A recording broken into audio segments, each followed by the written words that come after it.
Okay, hi everybody. I'm glad that everyone was able to make it today, and I'm going to jump start the class and go right into screen share so that you guys can see this wonderful class I put together. Holy moly, is there a lot of stuff in it. So there we go. I'm going to float my head up to the corner. There we go. Okay, so today is basics for building your psychic reading business. So basically this class is all about building a service-based business, whether it's psychic readings, intuitive coaching, any combination thereof, this class is great for.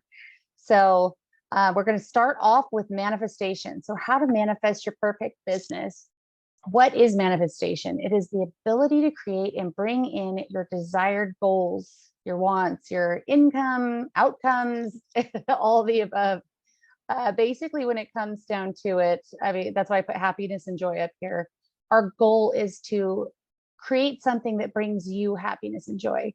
So before you ever begin to set new goals and ideas for what you desire in your life, I want you to remember that little exercise from the end of week 2, class 2, where we discussed what was happening, everything you want, how everything boils down to happiness, love, joy, the goal in life. Everything we do kind of is to create those things in our life. So when you decide what you want to focus on manifesting changes in your life, I want you to take into consideration what will truly bring you happiness and joy.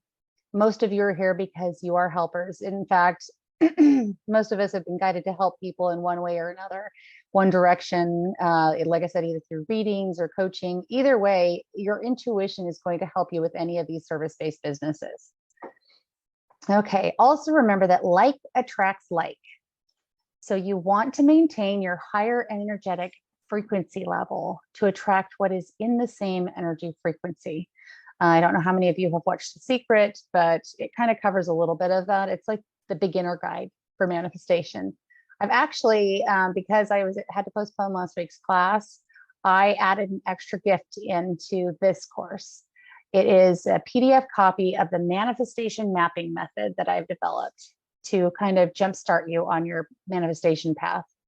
This is an easy method to help you build a plan for what you'd like to manifest in your life and in your business. It will also help you stay focused. Big important thing. You want to stay focused on reformulating your new perception. So when we go to manifest things, it's about what you're perceiving that you want in your life. So a lot of that comes into play when it comes to manifestation. So perception. What is perception? It is the state of being or process of becoming aware of something through the senses.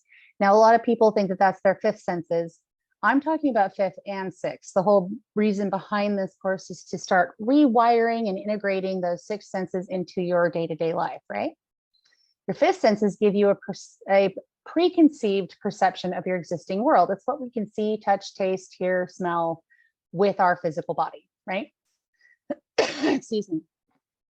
Like your house, your family, your car, your job, all of these things are kind of more of our fifth sensory perception.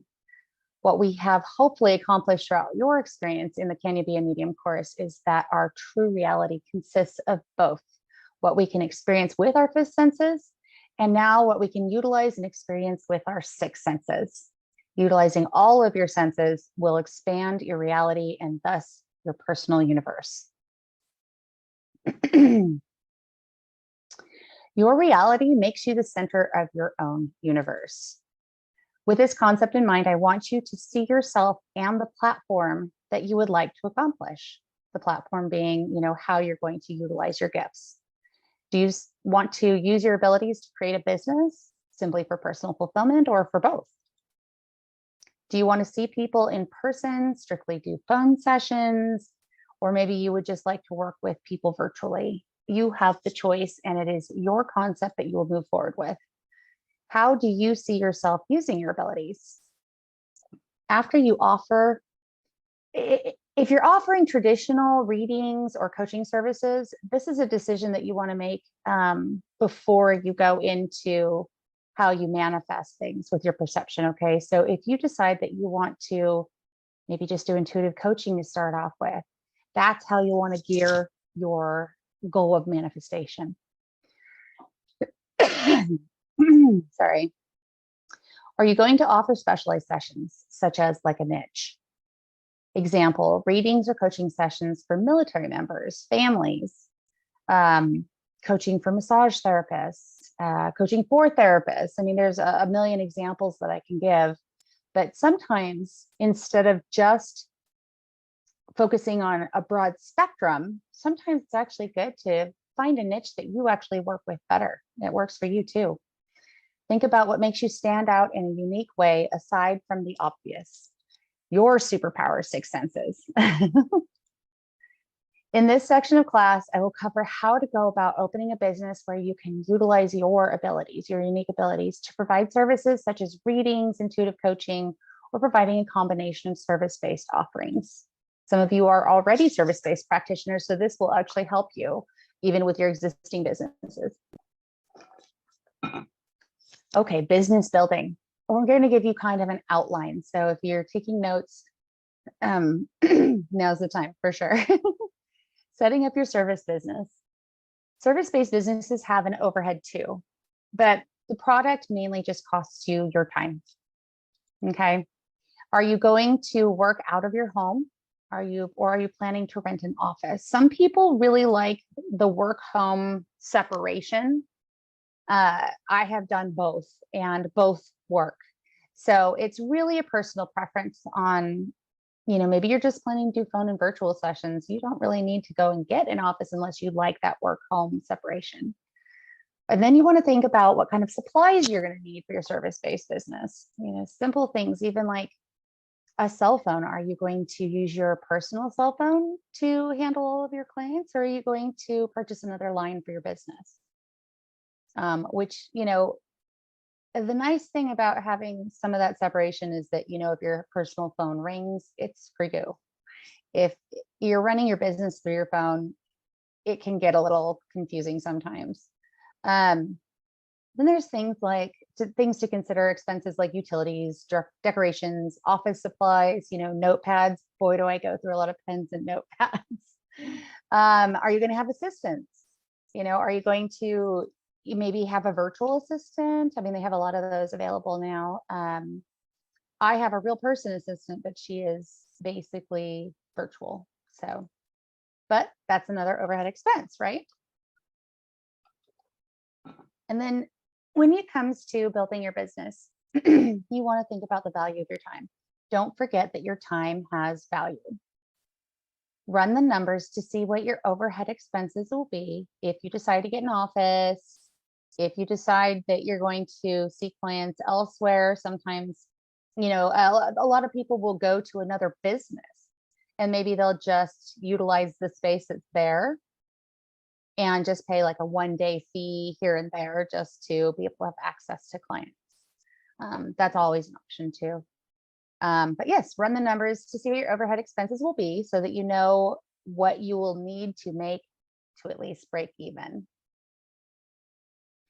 Now, I've had a couple of people ask me about how you price the services. Okay, because your services, your time is your product. Your skills are your product. Okay, time is the one thing in life that you cannot get more of. So make it worth your time. When it comes to putting a price on your time, there are a few things to remember. Number one, it's nearly impossible to place a value on your time. So we're going to go for second best, which is the calculation. This is a calculation for kind of like a formula that I've come up with to help some of my other clients over time to recognize what their time is worth. Now, this is the simple, basic version of that. I have a longer formula if it's needed. Okay, so this is where you're going to want your notepad. How many hours a week can you work? Or that you want to actually work? Like, we'll just use 20 hours, for example. Say you just want to do this as like a part-time thing, right? Now you want to figure out how much do you want to make a week?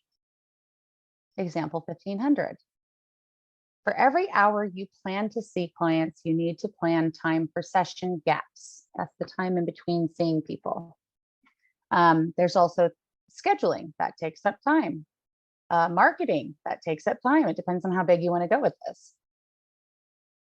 That takes your 20 hours of work per week down to about 10 hours of seeing clients per week, because you want to figure about half of the time that you're working is going to be on the back end stuff. Now take your $1,500 and divide it by your 10 hours of clients. That equals $150 an hour. I generally suggest that you start with no longer than 15 to 30-minute sessions. I suggest this for all of my clients and all my students that are learning how to do readings for people. The reason for that is just so that you can kind of grow your comfort zone, okay? You want to make sure that you break your price down by 15-minute increments. There's a reason for this, and I'll go into it further. If your hour is worth $150, then you must add extra on for shorter sessions due to the session gaps. Remember the time in between seeing 2 people or more. So 1 hour equals 60 minutes. That's my master of the obvious in this class moment. Price per minute, if you break that down, it would be $150 for the hour divided by 60 minutes. That equals $2.50 a minute. If you are doing 15-minute sessions, then you will need at least 5 minutes in between sessions to clear and change clients. Obviously, in between sessions, you want to do world's fastest meditation and you want to clear your space. We've talked about that throughout this whole course. It's good for you and it's good for your clients. So instead of having 4 15-minute sessions in an hour, which, based on the math, you should be able to do, right? Doesn't work out like that with the gaps. You have 3 15-minute sessions with 3 5-minute gaps between them. And that's if you are just thinking through sessions with people. Okay, that's not including like a lunch break or something. At $150 per hour, that would make your 15-minute sessions $50 due to them actually taking 20 minutes, because that 15 minutes plus the extra 5 minutes, right? Now, if you're doing a 30-minute session, then you need about 10 minutes in between each session. You need time to go to the bathroom, fill your water, do whatever you need to do, and then clear your space and clear yourself. So that would mean that based on the $2.50 per hour, a 30-minute session with a 10-minute gap would be $2.50 times 40 minutes, because it's 30 minutes plus the 10 minutes, which is 40 minutes. So that would be $100. Okay, so are you following me so far? So we're at $50 for 15 minutes, $100 for 30 minutes, and $150 for an hour. The prices don't seem to work out totally right? So it makes sense if 15 minutes is going to be $50, right? Wrong. No. Sessions with longer time should cost a little bit less, because first off, it's goodwill towards your clients. And second off, it helps them to feel more comfortable spending more time with you, because they can kind of, financially rationalize that too. With this, less really does equal more. So time versus cost, less is more. So less time does cost more money. So now we're going to pretend that you have a 5-minute, or that you have 5 minutes extra per gap between every length session, and math it that way. I'm sure all of you that don't like doing math, this is a fun class right now, but it'll get there. So 15 minutes would be 25 minutes. So we started off with 15 minutes. Okay. Then we had to add in 5 minutes for the gap. Now for pricing, we're going to tack on another 5 minutes. This math will make sense in just a second, I promise.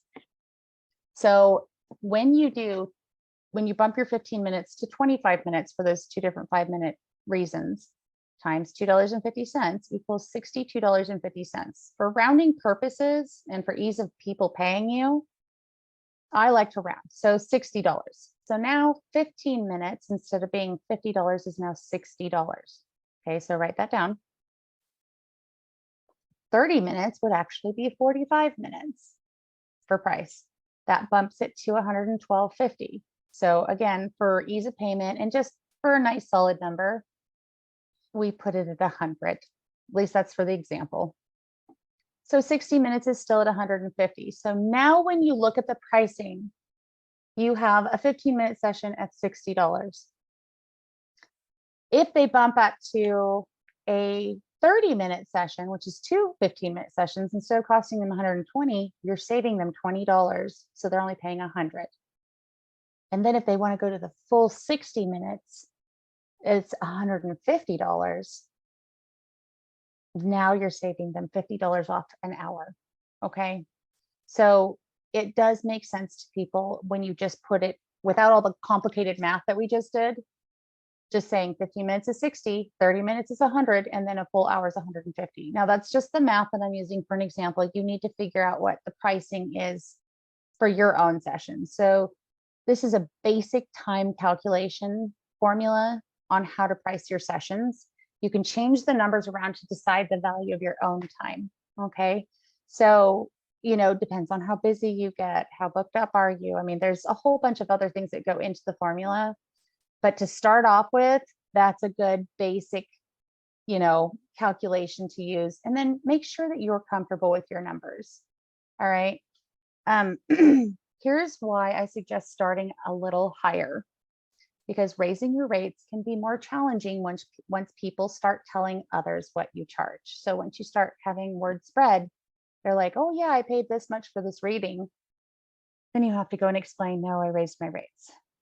So remember to choose what you would like to make, as you can always start off higher and then alternate with discounts or incentives. You can, if you start up higher, you can say, I'm just learning, so I can, discount it right now. So maybe even if your 15 minutes is normally $60, you can say, well, I'm starting off because I'm practicing. I'm starting off with donations. Suggested is, this is how much I would normally make. And maybe people pay you $30. Maybe you do just offer a 50% discount because you're practicing. There's a lot of things that you can do. Just remember, start off at what you would like to make, say, a year from now with all that practice under your belt, and then discount. And this applies to not just readings, but coaching, all of the above. Okay. So with scheduling clients, you can find time to do anything you truly want to do, but you have to find it, as it won't find you. So you want to make sure that you have flexible scheduling, at least to start off with. Plan out your schedule with a little bit of flexibility in mind. I space my clients out with 15 minutes in between each session, so I have a few minutes to use the restroom or refresh my water. I like to keep my schedule a little bit flexible, but I have my staple days that I will see people. Okay, so scheduling sessions. When you first start scheduling clients, remember to grow as you go. That is a big motto of mine, grow as you go. Maybe you start off with 1 day a week, then grow to 2, and then 3, and so on and so forth, whatever you feel comfortable with. Maybe you choose 2 days, one for your main appointments and one for your backup or overflow. So maybe you just start off with a couple days a week, and then that allows you to still have time to do any kind of marketing or the additional scheduling. This will allow you to work your schedule around the days that you can see people. If this is a part-time business, and stick to your guns on your schedule, because people will push you for other times, other days. And if you have a schedule then that you're comfortable with, you want to really stick to your guns. Otherwise, you're going to be working every hour of the day, every day of the week, and randomly. And so it makes it really hard to schedule your personal time, which is also valuable. Remember that your personal time, your self-care is very valuable. So if you don't expect others to respect your boundaries and your time, then they won't respect them. You have to take charge of that, okay? If you choose to only see people in the mornings, remember that your time is important. Make sure that you give your clients or client a few options for times and dates to help them find it easier to schedule. So maybe you work Tuesdays and Wednesdays. Okay, that's your scheduling time. And maybe you work 9 to noon. Okay.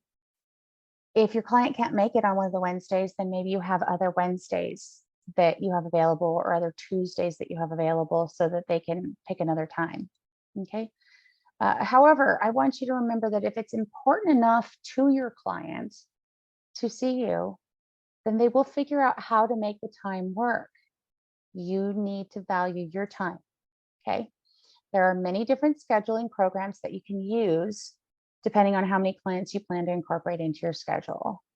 I'm just going to discuss the one that I use just because it's easier and you guys can research other ones. They have complex ones out there. They have ones for coaches. They have programs and online calendars for, counselors that you could probably integrate with your own service-based business.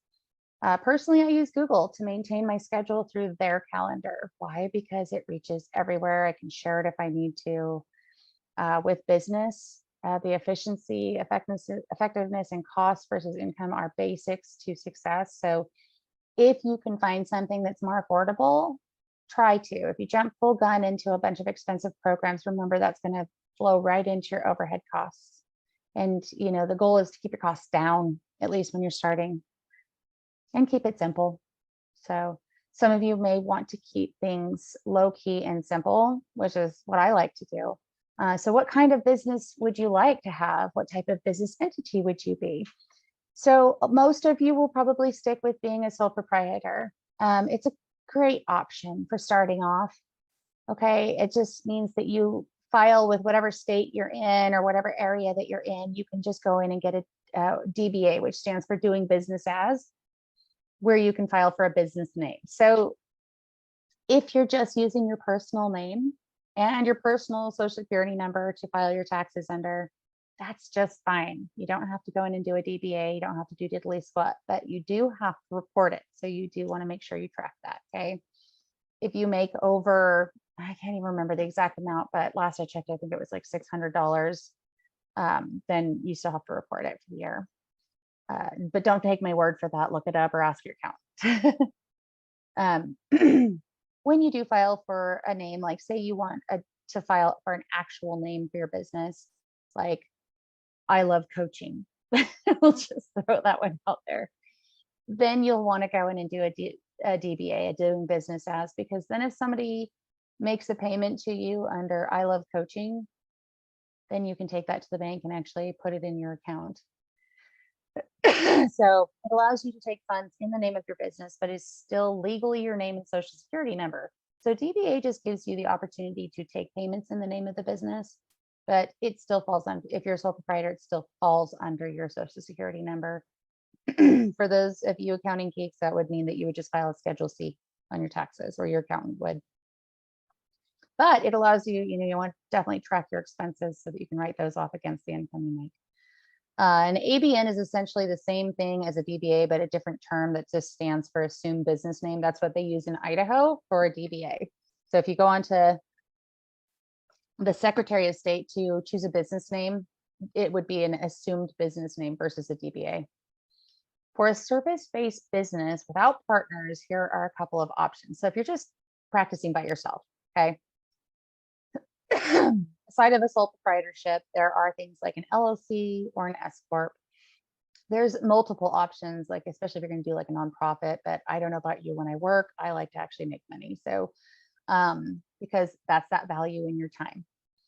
In the U.S., I tend to recommend either an LLC, which is a limited liability company, which means its members or owners are not personally liable for the company's debts, or an S corp, small business corporation, which is a special tax status granted by the IRS that allows corporations to pass their corporate income credits and deductions through their shareholders or / owners. All of these things can be a little bit confusing, so it's definitely worth the time and the money to speak with an accountant on how it would affect your personal finances, your personal taxes, all of that stuff, to see which tax status would be the best for you, what type of business would be the best for you, and how to track your information and your income. There are many decisions that could affect which type of business is best suited for you. So like I said, scheduling an appointment with your accountant or a business attorney, that's also valuable too if you're going to go partnership road, to decide what type of entity would work best for you is the best option because it keeps you really protected. Okay. Okay, now into a little bit more fun stuff than the technical stuff. So naming your business. You want a name that will stick in your target audience's head, your target market. So You could simply use your given name, like mine's Jennifer Von Behren. My website is jennifervonbehren.com. I did come up with more than a medium for a name because that gave me something to refer to. Plus, it's going to be a book at some point. When you go to search for your business name, you want to make sure that it is not taken by another company or another person. Like More Than a Medium is a DBA that I went and filed through the state for so that nobody else could take that name from me. Okay, it just protects it so that that's yours. It's all yours. Still a DBA though, right? Do Google searches to see if the name you have in mind has been taken or is available.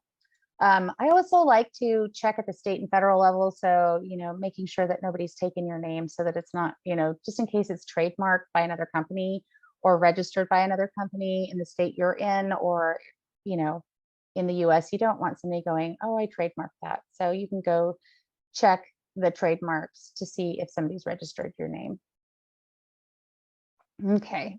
If you have a goofy name or a long name, it will take you longer to grow your business because people have a hard time remembering it. This is something that I realized with More Than a Medium. Hindsight, people do not know if it's more than a medium or more than a medium. Apparently, English can be confusing sometimes, turns out. But if you have something like Bob's Beater Box House, come see us today. Nobody knows what that is. Maybe they sell boxes, or maybe they sell box houses. Nobody knows what that is. All they know that they definitely don't want to go there because there's a beater name in it. Okay. I cannot tell you how many times I have explained this concept to new entrepreneurs, and they get so fixated on a name that they actually argue with me because they like it, which is good. You want to like your name, but people need to remember it. People need to know how to spell it. Believe it or not, my own last name is very difficult to spell, in case y'all haven't figured that out. So that's one of the reasons that I actually recently started another LLC that will have a simple name. Customers and clients don't care if you like your business name. They care if they can remember it and are confident in sharing it. Do you want to go to Bob's Beater Box House, find something really cool because first off, you had no clue what it was. And then you go there and you're like, oh, I found this cool plant. And then you have to actually tell somebody where you got it. And you're like, I got it from Bob's Beater Box House. And they're like, what? Right? It's the concept behind it. Nobody knows what it is. So with a business name, less is actually more on that too. The key is to keep your name simple, understandable, easy to spell. Try to keep it to 1 to 3 words. Something that kind of rolls off the tongue is better. And because people have a horrible time remembering things these days. I don't know about you, but my memory's shot half the time. That's why I'm spelling everything out in a PowerPoint. So keep your business name simple and easy to spell. That helps people remember you, which is important when you want people to refer you. It also helps them to refer you and find you online. Don't get stuck on one idea for a name. That's why I say ask for opinions. Make a list of favorites and continue to grow it and revamp it as you go through the creative process. You may start off with one name that you think is the best name you've ever thought of, and then you'll think of 5 different names. So give yourself a little time in between before you totally secure something. Because once you file with the state, and once you go and secure a name, there's some elbow grease that it takes to undo something like that. So keep an open mindset when you're creating your name. Ask for advice and opinions on your favorites. Maybe ask people what they think would be a good name. At least you get a giggle out of it, if nothing else. So people that are close to you will generally give you their honest opinions and advise you on ideas they have based on your business concept. So they can be really helpful, asking people that you trust. Okay, think about your reputation. Your business name needs to reflect something that you are passionate about sharing with people, something you're not embarrassed to tell people. If you tell them your business name and they look at you confused, that is a telltale sign that you picked wrong. Example, Inner Power is short and inspiring because it gives you the message that you have the power within to achieve your goals. Inner Power. P.S. That's my new LLC. But for an example, on the polar opposite side of things, Sam and Betty's. It's short, right? It's within the 1 to 3 words, but it's boring and has no passion. It doesn't draw you in to make you wonder what the business is about. In fact, it leaves you clueless on what it is. Sam and Betty's. What's that? Other than, Sam and Betty probably own it, or maybe, I don't know. So, business slogans. Let's move on to that really quick. So work on the name, work on the kinks of that, and then once you decide on a name, then you're going to want like a nice catchphrase, a good tagline, or slogan. It's called, 5 different things. But you want it to encompass the meat of your business concept. So like for inner growth, I'm fine. For inner power, inspiring growth from the ground up. It's not too long, it's not too short, but it gives you kind of a little extra tidbit on what the business might be about, right? It can also create immediate response if worded correctly for customers and clients to advance in either purchasing from you or moving forward and finding more information from you. Some people will just want to ask you questions based on your name. What is that? Tell me more about it. It gives you more room for explaining your business concept, but should be kept between 3 to 10 words. Don't go too crazy with it. If you have, a paragraph, it's too much. Even one sentence is kind of pushing it. 3 to 10 words I've found has been the best kind of length because it gives you a little more oomph behind your name. It's also helpful to use inspiring words. Example, inspiring growth from the ground up. This tagline helps create and inspires interest for people to move forward in finding out more information from the business. What is the business about? It's inspiring. I'm excited. Inspiring is a good, happy, positive word, right? Versus we've got what you need. So if you saw, Sam and Betty's and we've got what you need, though it is short, again, in the same, 3 to 10 words, it does not add to the explanation of business concept. It also doesn't create any passion or interest, but they may have what you need. You don't know. As for the business logo, this is where you get to be creative and it's really kind of fun. I put some examples on the left, just ones that are commonplace that we all kind of know, these businesses just from their logo. Why? Because they have really expensive marketing people that come up with this stuff for them. So I'm going to explain a way that's a little simpler so that way you can kind of come up with some basic stuff. But like I said, you want to have fun, be creative with it. You want to have a logo that both represents your business and isn't overwhelming. A logo is simply a symbol that you can use for marketing. Put on your business cards, put on your tags, put on your Facebook, put on Instagram, put on anything you want to put it on. You can also use your logo for icons and thumbnails on like sites and websites. It's an expression of your company's brand promise and needs to be recognizable enough to make the business stand out. So when it's the first thing that clients see, you want that message to be clear. It needs to be clear and understandable. So obviously, like over here, the G, we all know that's Google. The F, Facebook. Instagram, I'm surprised they went with a really obscure camera, but it's working for them. YouTube, all you think of is videos, so they have a play button. It's basic, but it's to the point. It works, right? All right. Here's when I came up for inner power. Logos are so much more than what you see. Keep it broad and simple. Can it last the test of time? Logos can change. You can change your logo. You don't have to stick with the same thing. Look at Pepsi. Look at Coke. Look at all these companies. They have changed their, Google changes theirs every 5 seconds, but they still have some consistency and brand recognition with it. And that's what you want. Use the letters. You can do things like use the letters of your name. You can even use a photo of yourself or a symbol for your logo. Does your photo have to stay the same all the time? No, you can change it. It's still your face. At least ideally. Create a logo with a symbol and or use your name. Maybe your initials are the logo. Maybe it's just IP, and maybe I like the color. I like something that makes people go, ooh, this is cool. So just for a little exercise, I want you to think of a simple design that makes you smile and feels like it represents you and your business.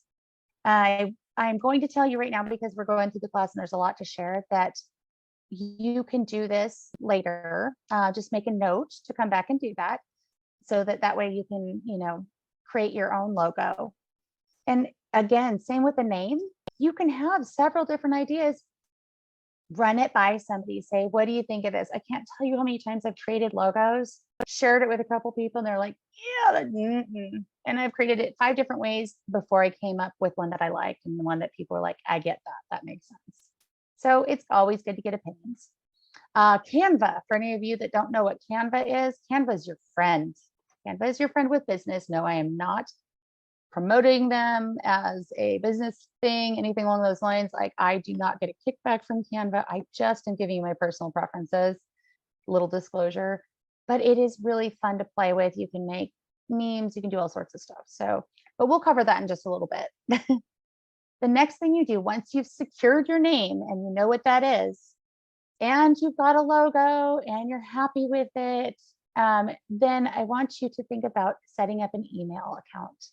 People need a way to contact you. All right. And not everybody wants to call. That's what there's different generations do different things. So make sure that you have absolutely picked your business name before taking this step, because you'll want your information consistent. Once you begin to set up your contact information, you want to make sure that, again, it's easy to spell, easy to understand, easy to remember, and easy to share. You can set up a Gmail account through Google for free. I'm a big fan of Google. Again, not paid by them or anything like that, just personal preference. Once you have established, you can always create another email account through a website host or other programs and link them. My advice on this is to make sure that you can centralize your emails. Basically, for those of you that don't know kind of what I'm talking about, when you link it, it's like, here's the main email that I like to check every day. So I take these 2 or 3 other emails and I link it. I forward the emails to this account so that I can check this one account instead of checking 4 different accounts. Okay. And remember, write down questions. If you have questions about this, I'm sure you do. So write them down so that I can answer those at the end of class. Back to my personal preferences. I prefer Gmail simply because I have all of my email addresses forward to my Gmail account to keep everything easily accessible and convenient. Plus, Gmail is available anywhere. You can, check it on your phone. You can check it anywhere. You can check it on some random person's computer, which I don't suggest, but still. Okay, now we're going to move on to filing the legal stuff. Again, another technicality. You want to make sure that you have your name, your logo, your email account, all of the legal stuff. If you decide that you're going to file for an LLC or an S Corp or any of those things, you're going to want to get a tax ID number. Anybody that's going to be selling products on top of it, I know that in the state of Idaho, service-based businesses do not have to pay sales tax. So you don't have to file for any of that in Idaho unless you are selling products. The good thing about that is that it gives you a way to do wholesale too. So you can purchase wholesale with a tax ID number and a sales permit. Okay, so back to filing the legal stuff. Once you've decided on your business concept and you have officially picked your business name, then you want to make sure that wherever you live, whether it's in the US or outside of the US or which state you're in, that you follow the proper procedures to legally secure your business name. If you had decided to go with a type of business other than a sole proprietorship, then you will need to file for a tax ID number in the US. Outside of the US, you need to find out what you need to do on your own or contact somebody that knows how to set up a business. Here is the link that you can file for your EIN for free, because I cannot tell you how many times if you type in IRS EIN, which is a tax ID number, the tax ID number for your, versus a social security number, it's the same concept, but just for your business. If you go to file for an EIN through the IRS, there are sites that try to trick you into thinking that they are the IRS, and they will charge you $100, $50, $75. They'll charge you for doing what you can do for free. IRS does not charge for this service. That's why that site is down there. Okay. The money part, opening your business bank account. Okay, so now that you've got all your business stuff set up and you figure out your pricing and you've picked your name and you have your logo and you're like, I'm ready to go, right? Not quite yet. You want to have a business bank account. The reason is because that will help you keep the funds separated, okay? So choose a bank or credit union that works best for your business needs. Example, make sure that they're not charging out the wazoo or that it should be a free account. Most banks or credit unions offer free business accounts for people at this point. But it is nice to know that if you need to get a business loan, that this is a good bank for you. You will need to complete the filing of your legal documents for the setup of your business before you go to open a bank account. Why? Because they will ask you for all of that. If you are an LLC or an S corp, they will ask you for your tax ID or your EIN number. When going to open your bank account, we suggest that you bring your EIN and your tax ID number or your personal ID, business mailing address. Are you going to have things mailed? Are you going to give people your address? Are you using an office address? All that stuff. And state filing documentation to open a bank account in the US. And different countries, you'll have to figure that out. Methods for receiving payments. So now you've got a bank account and you want to put money in it, right? Simple ways to be able to accept payments are through, and these are just suggestions, sites like PayPal, Stripe, Square, Cash App, Venmo, Facebook, Instagram. There are so many sites that will allow you to set up payment processing to be able to receive payments. But once you have the money in there, you want your business bank account so that you can have a way to transfer that money out of those payment processors, okay? Now we have things like business insurance. I'm sorry, my mouth is so dry right now, it's scary. I feel like I'm lisping. Business insurance. For those of you who are planning to do this in a more serious service-based business level, you may want to secure some insurance.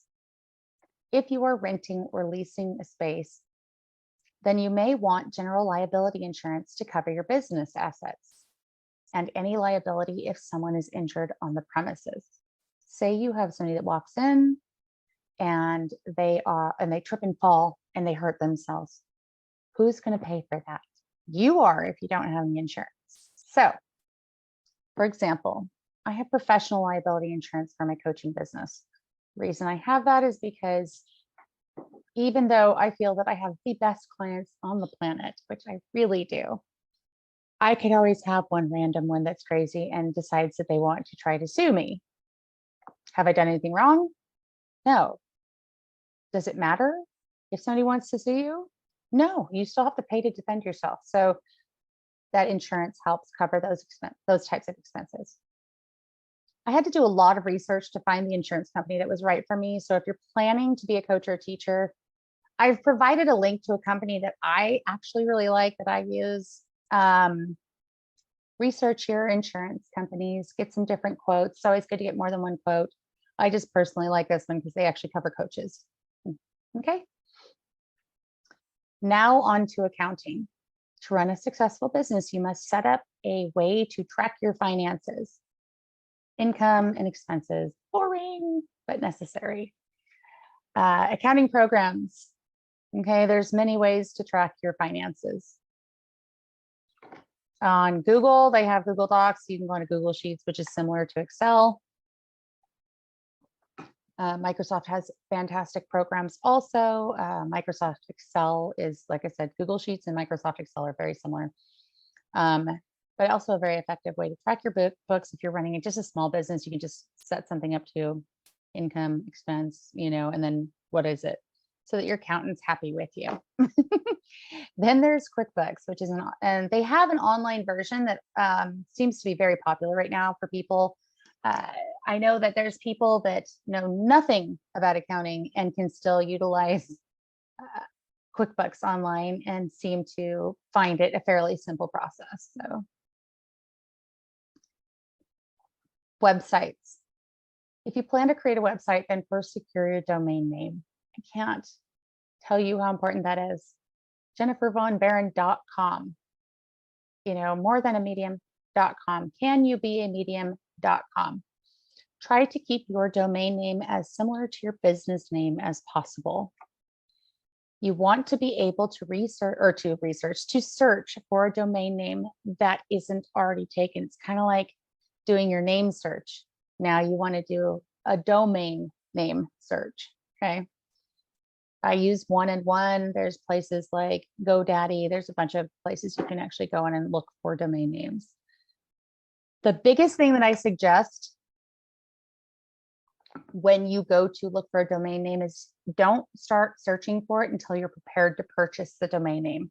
Because as soon as you find it, there are these little bots online that watch to see what domain names are being searched, and other people will snag it before you've even had a chance to buy it. So if you find a domain name, it's better just to pay the $1, the $10, the $20, whatever it is.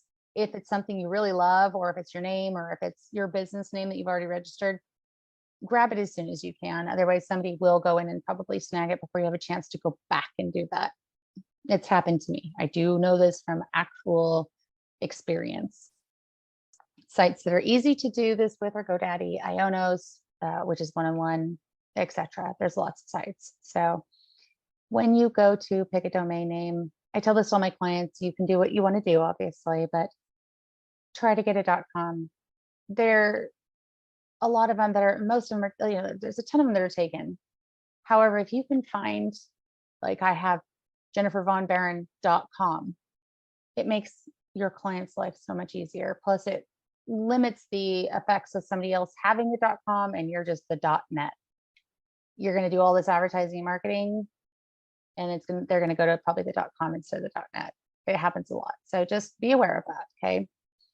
Account names, secure matching account names as soon as you can. So once you've decided on your business name, your bank account, you've got all your legal filing done, and you have this class that you can go back through and go checklist, checklist, checklist, checklist. I suggest going on to Facebook and seeing if you can secure, like Facebook, Instagram, Google, Pinterest, LinkedIn, TikTok, social media, all of those places. If you're having an actual business where you're selling more than just services, Etsy, eBay, all those things, try to get a similar account name. Why? Because it keeps consistency. You want to make sure your options, when people go to look for you, that they're like, oh, this is her, this is her, this is him, this is him, this is the person I'm looking for. Then there's platform options. And yes, I had to put a disclosure at the very bottom down here that says I'm not sponsored by or associated with Google or Facebook or LinkedIn or Pinterest or any of those places, nor did they authorize this information. I'm sharing my personal preferences. There's my disclosure last time I say it. Platform options for your business. I just like Google because it's free and it's easy to use, and they update things all the time. Google Calendar.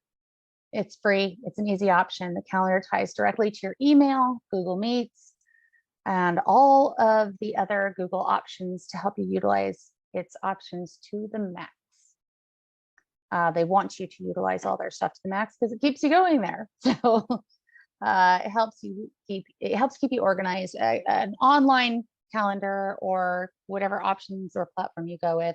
I'm just using Google as an example because it's easy. It helps keep you organized. And as a bonus, you can share your scheduled events or meetings directly with others through the calendar so that they know what you're doing so they don't interrupt you while you're in a session. For my clients, I like to use Google Meet if I'm doing, one-on-one virtual sessions. It's easy to use. It ties to my calendar. It just makes my life easier. It's free unless you want to use premium features such as record sessions, which is something I learned recently. Here's a link to check out the full premium benefits, just trying to make your life easier. You can't actually click on this link unless you're in my computer. So you'll have to copy and paste it. Any of the links that are in the class, you'll probably have to copy and paste just to get to this, or write them down and then type them in. Google Docs and Drive, also a free option. Google Docs for brainstorming, structure, writing, tracking, creating, and more. I actually wrote this entire course in Google Docs. And then I transferred it into PowerPoint. The reason I wrote it in Google Docs is because if I had an idea while I was out and about, I mean, I have kids and life happening, I can just go into my phone and go add it into the class really quick. Okay. A fantastic place to build your documents, keep them organized, and share with others. You can actually share your documents through Google too, which is even better if you're, collaborating with somebody on a program or on a class or just in general. You can also work on documents with others while you're both in the file. It shows, I was working on a joint program with somebody that hasn't been published yet. And every time that we worked on it, you could see the little K floating over here and the J floating over here, so we could see where each other was. It was kind of neat. With Google Meets, you can actually see each other's faces while you're working on it too, but that's not always a good thing. It is also a good place to store brainstorming ideas. Apparently, I wrote that twice. You can utilize Google Meets while you're in the documents to allow you to work with others from a distance and still see their pretty faces, or use it for seeing clients virtually. Google Business. Set up your business on Google and then claim your business. Just like I tell you to go and check out the websites, claim your Facebook name, claim your Instagram name, claim your TikTok name, claim all the names that you can possibly claim. You want to do this on Google too. Google's one of the largest social media, not social media, largest platforms out there. So you will want to have your business name claimed on Google Business. Even if you don't have a website, you never put a website together, you can claim Google Business and still sell your products, your services through Google Business. For those of you that don't want to build a website, this is a great option. And it's free too, unless you do the enhanced options. Google Business Profile Manager is a fantastic way to help your customers find you. Put up quick ads, manage your profile and information, along with checking out the quick version of your analytics. It actually shows you what's being effective and what's not when you're putting ads out, or if you're putting posts up there. Adding photos, ads, and information about your business directly through Google gives you a huge boost in your SEO, which is search engine optimization. For those of you who don't know what that is, it helps people find you, which essentially means that it's easier for people to find you online. Again, there's the link. You'll have to copy and paste it or write it down. Another platform option. A lot of people that I know love doing videos on YouTube or putting classes on YouTube. It's Google purchased YouTube, so it's also part of Google. Currently one of the largest search engines in the world. Believe it or not, YouTube is one of the largest search engines. I had a hard time with that too, but it's crazy. But I can tell you, with having a 9-year-old and 2 older boys, YouTube is their friend. You can post videos, teach, and grow a following through YouTube without it costing you a dime. If you prefer, you can always do extra options. Everybody can always do extra options. If you reach over 1,000 followers and 10,000 views, you will be able to monetize your videos. So nothing like putting information out there and making money on it. This entails them being able to add advertising to your videos. And once you reach a certain revenue in ads and views and followers, then you will start getting paid. So otherwise, it's still a great way to offer advertising for what you do. Offer your knowledge. It's just kind of fun. So I'm actually going to be launching a new YouTube site or a new YouTube page too, because I want to start offering lots of fun free stuff too, not just the paid stuff. I'm going to go back one really quick. If you are a popular channel, you may also be sought out by sponsors who will pay you to market their products. Nothing like getting free stuff and getting paid for it. I mean, you can't beat that, right? So in the meantime, if you're just offering basic services, you probably won't go through all of this craziness. Meta is a business suite. It's where you can manage your Facebook and Instagram ads, posts. I don't want to go too deep into this just because, one, we don't have time, and two, I don't know how many of you are going this direction, but it does make life easier than you are. So if you're going to advertise through Facebook and Instagram, then you're going to want to get familiar with this platform, as it helps you centralize and organize your ads or your posts. You don't even have to do ads. You can just do posts. Millions of small to medium-sized businesses use this platform a lot. TikTok's huge right now too. So I'm not going to go into a ton about that either, but we'll finish this part up and we'll go into some more fun stuff. Plus, all of the analytics are now provided solely through Meta Business Suite for both Facebook and Instagram. Analytics, again, technical word, it just tells you how many people are looking at your ads, how many people are looking at your posts, and it's just kind of fun to look at. Plus, you can respond to people through Meta. You can, like, if people send you a message, you can respond to them through that. It's a great platform to advertise your service-based business because it doesn't cost you anything or hardly anything if you do run a paid ad. Currently, you can post your service products for free on your page or start with a small advertising budget to run ads. Sometimes your little advertising budget can pay you back in a big way. So just remember that. It depends on how busy you want to get though. If you have a successful post, then you can actually turn that into a paid ad too, which is kind of cool. If you have a business page, you can set up your services products for sale in many different ways. Instagram, I usually use Canva to create posts and memes on Instagram. I put this meme together right here, make your dream memes with Canva. It's a fun program and you can be really creative. If you're artistic, you can have a field day with it. So, and it's a smart program. It even has AI now, which I'm still wrapping my brain around. You can turn successful posts and memes from Instagram into a paid ad. One thing that I really like about Instagram is that you can set up your business page to link your posts and memes directly to your other Instagram accounts. It gives you an option when you're a business page to do this. So if you have a Facebook business page and you have an Instagram business page, you can link it so that when you go to put a post up, once you've linked those accounts, you can just click, click, click, link it to all this, and it just shares them all, which is kind of nice, depending on how many options you're using. When you do this, you can simply click on the buttons for the options at the bottom of your newly created post to decide where you would like to additionally share your post. So you don't have to automatically share it, but you can. So it gives you options, which is kind of cool because then you get multiple posts for the price of one, which is still free. You can do a lot of the same thing if you like. I know a lot of people that will create a TikTok video, which they then put on YouTube, which they then link to Instagram, Facebook, they'll put it on Pinterest, they'll put it all over the place. So one video can actually be shared in multiple ways. I do want to tell you that Messenger, you can connect with your clients on a personal level when using Messenger.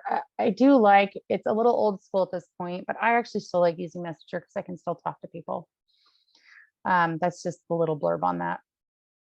So now when we go to business promotion, you want to promote your business, content creation and structure. People like to feel like they connect with you personally, which helps them to reinforce their belief in what you're offering. When you share things, people feel like they're actually talking to you, which is kind of cool. You know, I like to share things, sometimes even personal things, because it makes me feel like I'm connecting with my people. So it connects you both ways, you know. Now we're going to talk about keywords really quick. This goes back to that Google search. You can actually search keywords on Google and it'll tell you what the best ones are in relation to things. They can also refer to these as tags. Your search engine optimization, your SEO, the way that people find you, feeds off of keywords and tags. Okay. So you want things that are going to bring people to you based on, you know, like words that draw them in. This is where you want to have a list of words that directly link to your specific business. You can also use Google to search how much your keywords are searched. So like maybe you think that some of your keywords are great. You go in there and they're like, this one's great, this one's not. So I gave you the link just so that you can check it out, play with it, have some fun. Little exercise, which you can do now or you can do later. Build a list of 20 keywords that directly associate with your business. Now, before you do that, I want you to think about way back at the beginning of this class where I told you, you know, you can either do a broad spectrum, either readings, or, you know, maybe you're just doing more intuitive readings. Maybe you're doing more empathic readings. Maybe you're doing medium readings. You know, these are keywords: psychic, empathic, intuitive, medium. All of those are keywords, okay, that directly associate with your business. If you're just doing intuitive coaching or life coaching, there you go with those. You know, If maybe you're working towards, coaching business people, then you're going to want vision, success, skills, professional. Those are keywords that associate with that. That's how the little spiders work. They're in the web, the online web. They find these keywords, they search them out, and they're just like, oh, here, this person has all these keywords that associate with what you're looking at, your client's looking for. Okay. Emails and SMS, text messaging. I don't do it unless somebody texts me. I'm, again, very old school, but a lot of people use this as a way to keep connected to their clients. I tell people, be mindful about sending too many emails or text messages, as people will get tired of seeing them. Brief messages are better, as they're direct to the point and don't overwhelm your clients if you're doing a promotion. The idea is to stay on their radar and remind them that what you have to offer. My personal concept is, don't push. Let them find you, come to you, or discover you by referral. Referrals are the best way to get clients in my book. But again, I'm old school. I do have things online just so that people can find me. I do believe that people find you when they need to find you. However, for those of you going full in, you may want to advertise. Short videos. Each social media has a version of short videos. YouTube has shorts, Facebook and Instagram have reels, and TikTok has clips.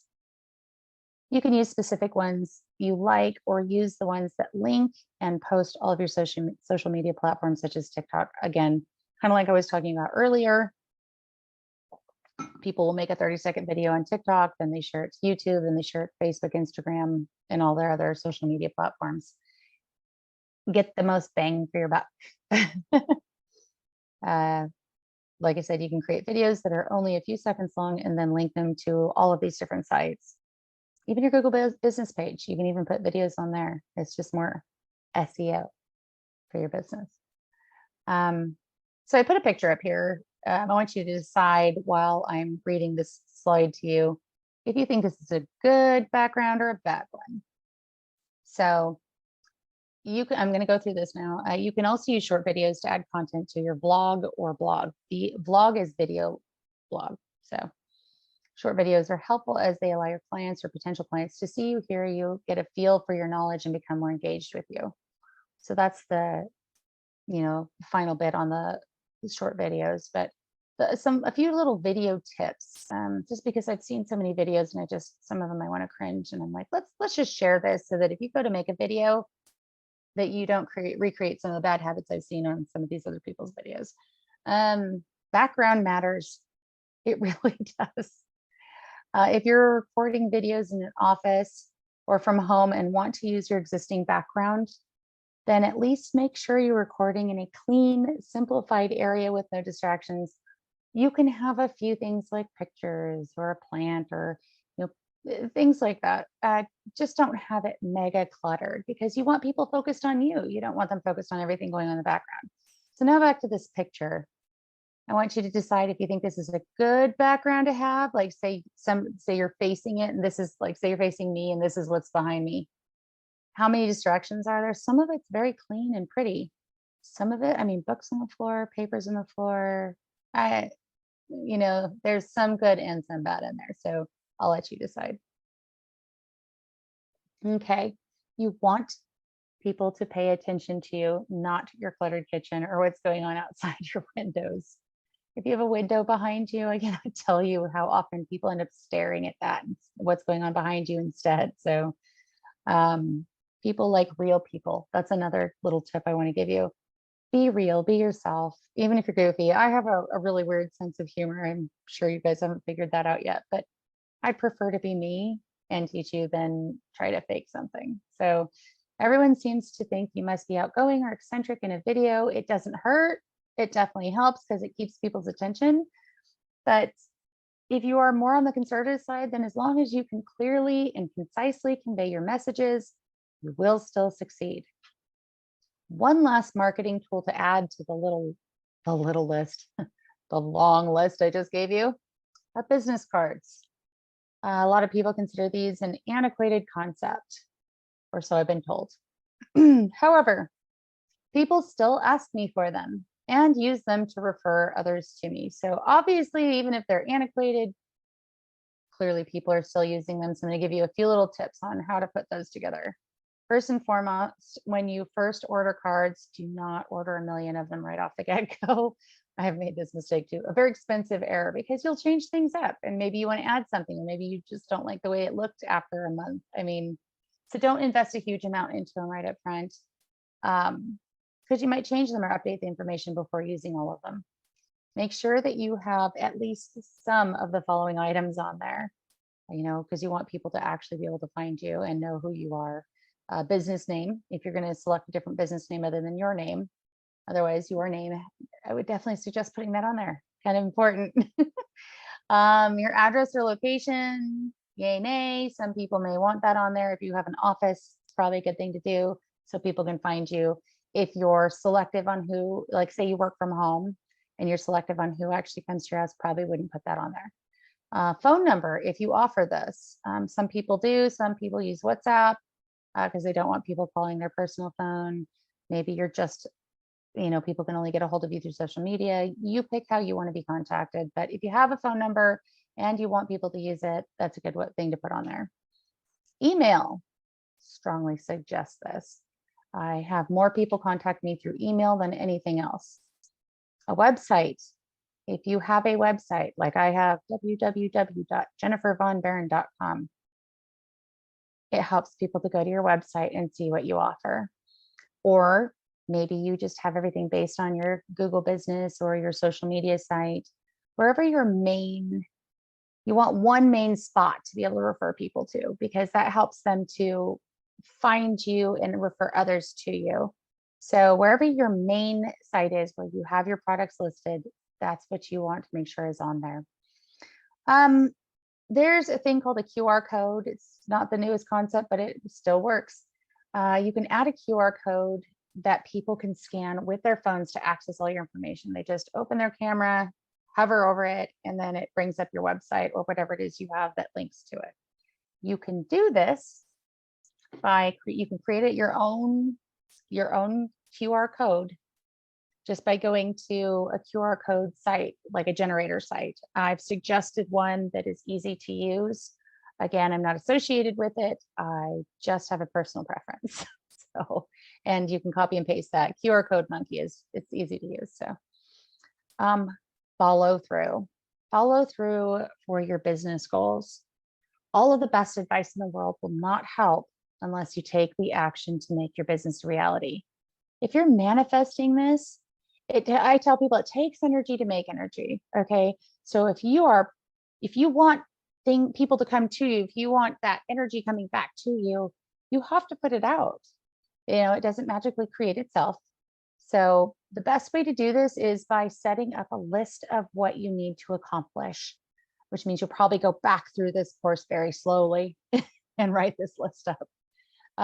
Grouping the list into realistic goals, also very important, because you want to be able to actually accomplish this and not feel like you're overwhelmed. And then setting up times on a calendar helps to accomplish the goals. So maybe one week you get this accomplished, the next week you get this accomplished. Some of you may want to do it all in a day. Good luck. It's a lot of work. But try not to overwhelm yourself. The whole point is to enjoy the process. Remember, way back at the beginning of class, happiness, joy, love, this is what we're aiming for. So you will accomplish all of those things through getting all of this stuff done. But this is the part where you put the energy into it. And once it's all set up and flowing, then you can go, oh, I did it. And then you can start seeing people. Personally, I like the list because it gives a visual check off. Then that can give you a sense of accomplishment as you go. I like having a sense of accomplishment because that accomplishment brings you some of that energy back. That sense of accomplishment makes you feel like I did a good job. All right. And then that's my drum roll. Getting ready to launch your new service business. Woo! The more you are prepared, the better your success will be. Test your sites. Have friends go in and test things for you. Make sure that your products are able to be purchased easily. If you're offering a discount, make sure you have coupon codes set up so that people can use the discount. Or maybe you have a couple of people that you set up a free option so they can at least test it for you. Or maybe it's 1 cent, or I have one site that I use that made me do $1. I couldn't give it more discount than that. So Use free or discounted codes to encourage a select few to test your setup. Be open to their feedback. Do not take, what do they say? It's more like positive reinforcement. Even if it's not a positive comment, it doesn't mean that it's not still positive feedback. All feedback is positive feedback. It depends on how you take it. So remember, you can take their advice or you can take their advice and throw it out the window. It's up to you and how you want to set up your business. But it's always nice to have feedback. Check that your social media sites are connected and lead people to whichever site or page you are selling from. Pick one place to sell from. If you're selling products too, when it comes to like physical products, using something like Shopify, you can list all your products in there. It keeps inventory for you, and then you can link it to everything. So look into those kind of platforms too. Shopify is a great option. I'm actually going to be doing that soon. But if you just have a website, like I just have a website where I have all my products listed, and I use WooCommerce for my shop and my website. And that's great. I've been using it for years. It works fabulous. So, and then once everything's all set up, spit shiny, then you get to enjoy your new business. That's when you get to see people and just go with the flow and feel that accomplishment that you hit. Okay. So congratulations. You've finished the Can You Be a Medium Basics of Building Your Psychic Reading Business class. And it's 111. Oh, it's 111. I love those numbers. I saw 1111 today too. Great signs. For those of you that took the live course, please look on your membership page for the extra bonus material. There will be the manifestation mapping that I threw in extra. For additional training with me, private abilities training sessions are available at canyoubeamedium.com. The private abilities training sessions also apply to if you have business questions, any of the kind of coaching questions that you have. So other than that, keep an eye out for the new courses, advanced courses, and I'm going to be posting a lot of free material when I launch the new YouTube page too. So I will let all of you know on the private Facebook page when I launch the new YouTube page so that you can take advantage of all that stuff too.